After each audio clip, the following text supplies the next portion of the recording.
Hey everyone, it's Jenny Fennick here. So grateful to be with you today. Let's take a deep breath together.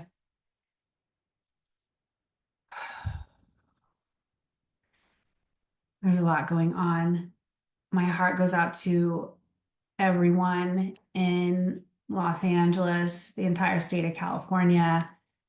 It is heartbreaking, heartbreaking, heartbreaking. Those fires and the devastation, it's beyond words. It's the unthinkable. Uh, That's why I want to talk to you today about when the unthinkable happens, because I feel like that's what we're experiencing right now. And even those of us who don't live anywhere close to California, I'm in Massachusetts. I am just about as far away as you can get, being here in the United States, and it still hurts. It's painful to think about it and to process and to look at the images. I have a lot of friends and I have family in California in that area, and it's just horrible. It's absolutely horrible. And so those of you in it, sending you so much love and strength. It's a lot. We're just kicking off the year. It's like, gosh, we're only a few days in, and y'all, we're in it. We're absolutely in it. And I will tell you that I've had many unthinkable things happen to me through the years. Things that, when you say unthinkable, you never thought this would happen. That's what it is. I never thought this would happen. I never thought this could happen. And that's why it can feel so disorienting. You can feel very discombobulated because your brain never went there, that this was a possibility. And then the possibility that you're in is horrible. It's heartbreaking. It's traumatic. It's terrible. And I want to remind us all that, unfortunately, or fortunately, however you look at it, this is part of life. This is part of being human. We have these unthinkable things that go on. And in the moment, it looks like it's going to break us. It looks like this is it. I don't know if I can ever recover. I don't know. I don't know. I don't know, because it just tears you apart. It tears you apart in so many different ways. And what has been so helpful for me has literally saved my life when the unthinkable has happened is writing. And that might sound really simple, and it is, but it is profound. It is absolutely, absolutely profound. We have like one of our, oldest tools is like we've got, a writing instrument and a piece of paper. If you want to type things out, you can type things out. But this process, for many of us growing up, we had diaries. I had like my loved diary with the lock and the key, and then this might have turned into a journal, and for some of you still journal. And for a lot of us, what we do in our work is like that's what our work is. We are documenting, we are chronicling our ideas, our thoughts, our contemplations, our invitations to our audience, our community to go deeper with us, to be engaged in this process, to be involved in this project. And so I just want to remind us all that when the unthinkable happens, you have this great tool to help you process, to help you get through. And sometimes it's just like, so you can document your thoughts and feelings in that moment, and then you can look back on it a year from now, 5 years from now, what have you, and you see how far you've come, what you've learned, how you were able to rise from the ashes, how you were able to decide to move forward, decide to go on, decide to rebuild, decide to believe again, decide to love again, all of it, all of it, all of it.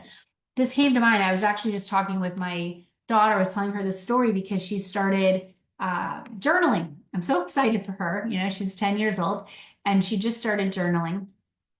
And I was talking to her about kind of how that's been working for her, and just get into dialogue around that. And I told her how incredibly powerful it is to get your thoughts down and to, put the some of the ideas that have been bouncing around in your head, like literally to put them down on paper. Like that's how any great idea or any creation comes to life, is like we put it down on paper and then we somehow share it, share it publicly.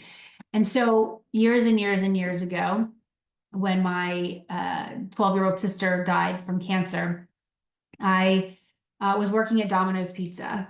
I answered phones and I came home from work one night very soon after Julie had died.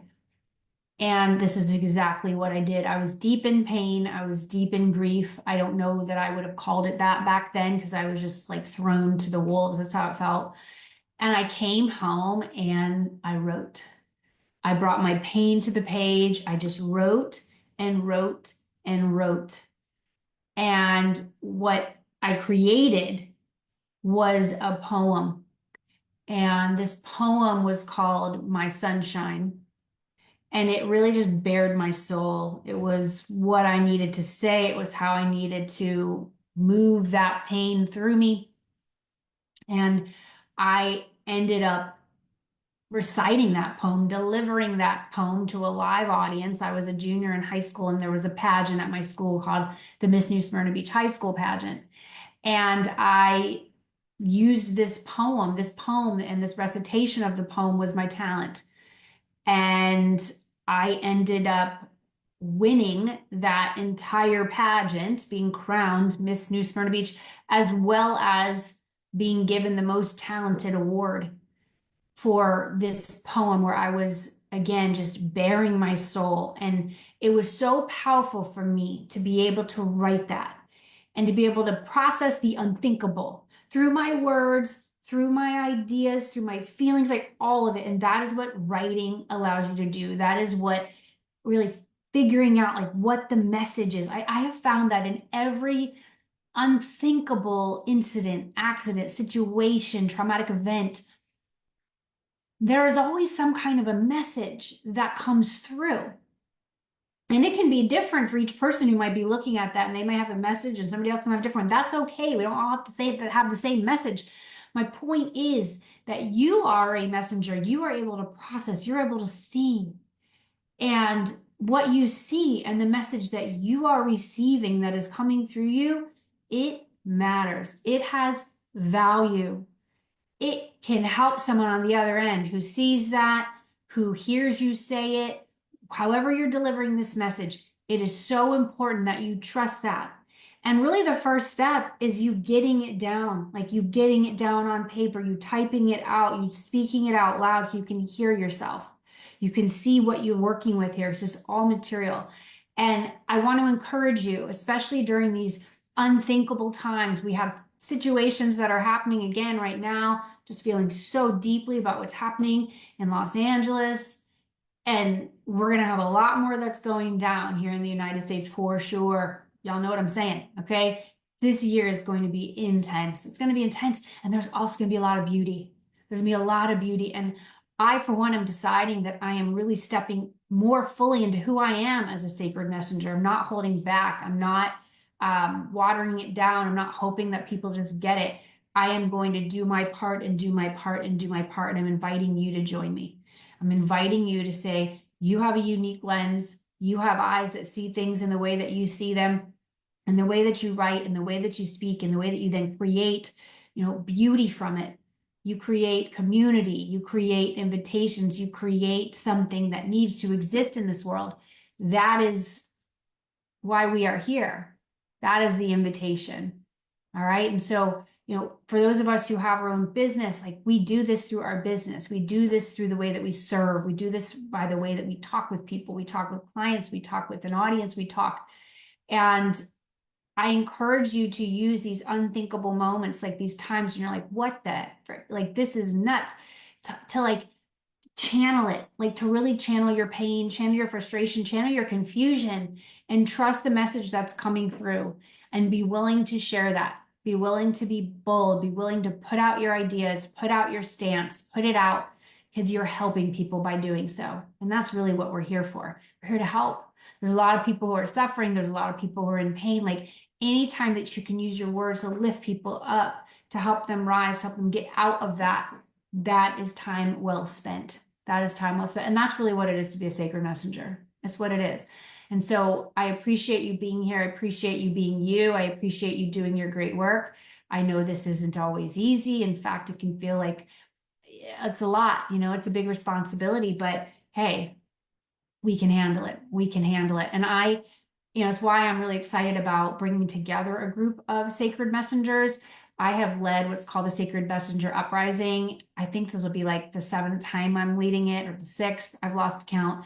And I'm going to be leading it later this month. And I want to invite you in. If what I've shared with you today resonates, and if you're feeling this call to really go deeper in your message and get it out there more consistently and more boldly, and really look at like where you're putting it. There's a lot of shifts and changes that are happening in the social media landscape. Like, where do you want to be showing up? Where do you want to be connecting with your people who need to hear what you have to say, who want to hear what you have to say, who are ready to be moved to action through your words, through your energy, through the way that you do your thing. All right. So Sacred Messenger Uprising could be an incredible experience for you. I'm going to help you fine tune what it is that you're here to really double down on this year, and how to say it and where to share it. jennyfennig.com/uprising is where you can find out more. I feel so honored that I get to do this messaging work with you all. I look back on my life and my journey again, thinking about that poem I wrote when I was 16 years old, and the courage I had and the willingness I had to go share that publicly, like with the entire school, with the entire community who turned out for that. And I'm so glad I did that. I'm so glad I did that. It was a crucial part of my healing.